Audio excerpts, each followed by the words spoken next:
Hello friends. Welcome to my channel Short Talk.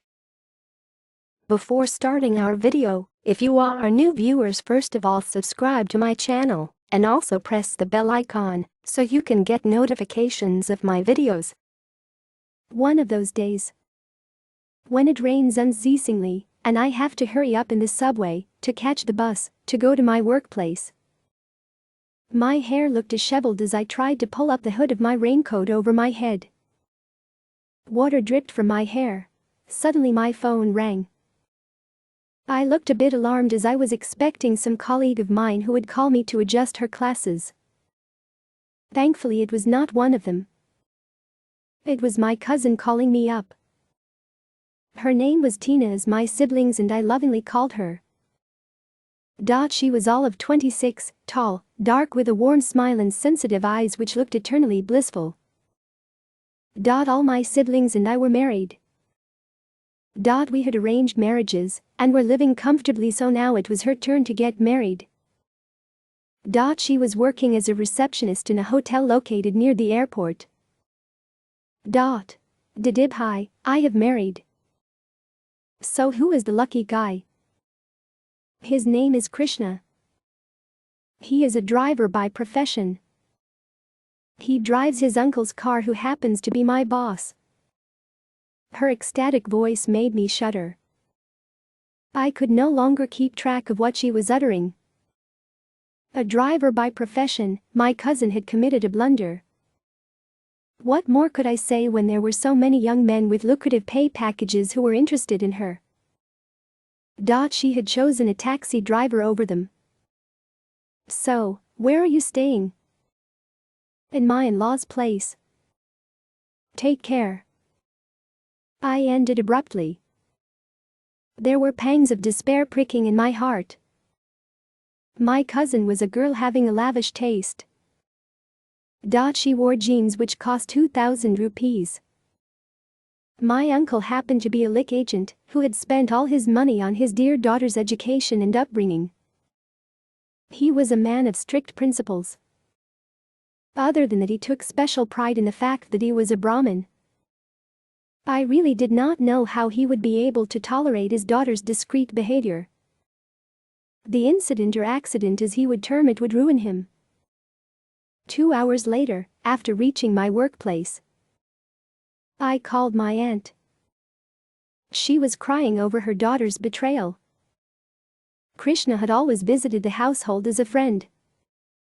Never had my aunt suspected anything existing between them other than friendship. She would be doubly accused by her husband now. First, for trusting her daughter unquestioningly. Next, for hiding the affair from her husband. My uncle would never understand her wife's naivety. A squalor would perpetuate now, a big fight would break up in the house. My thoughts jammed in, I worried about my cousin's future. The day went on as usual. Although melancholic, I trudged my way to most of my classes with my chalk and register in hand. I shouted hoarsely like a professor in engineering college is supposed to do. I later came out and sighed, if only my cousin had married an engineer. I spent 3 or 4 days quietly without talking with anyone. My aunt had lost her mother when she was 1 year old.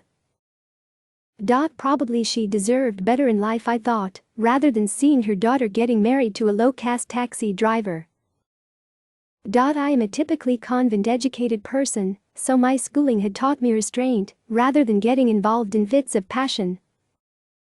I supported my aunt over my cousin. Autumn leaves, I sarcastically meditated on her sudden marriage to this boy. Since Tina's marriage, 1 week had passed now. I had tried to hold all my premonitions regarding their marriage. My uncle was an angry and emotionally devastated man. Tina knew her marriage would not be accepted easily by her family. She had married in a Kali temple and moved to her in-laws' place. They were businessmen who owned 2 shops and a 2-storied house. Tina had been welcomed to the house by her mother-in-law, but her father-in-law was adamant. He was of opinion that Krishna had married without consent, so he should try to provide for his wife instead of depending upon them. They had thus no option other than moving to my uncle's place.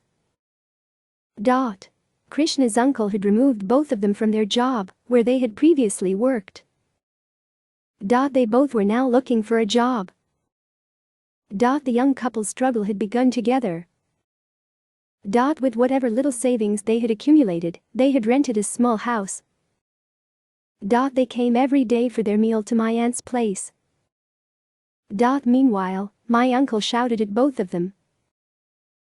He blamed both of them as irrational.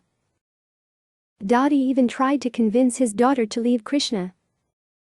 But Tina remained firm and unmoved. She said she loved Krishna, and come what may they would stick together. After some weeks the matter had settled down.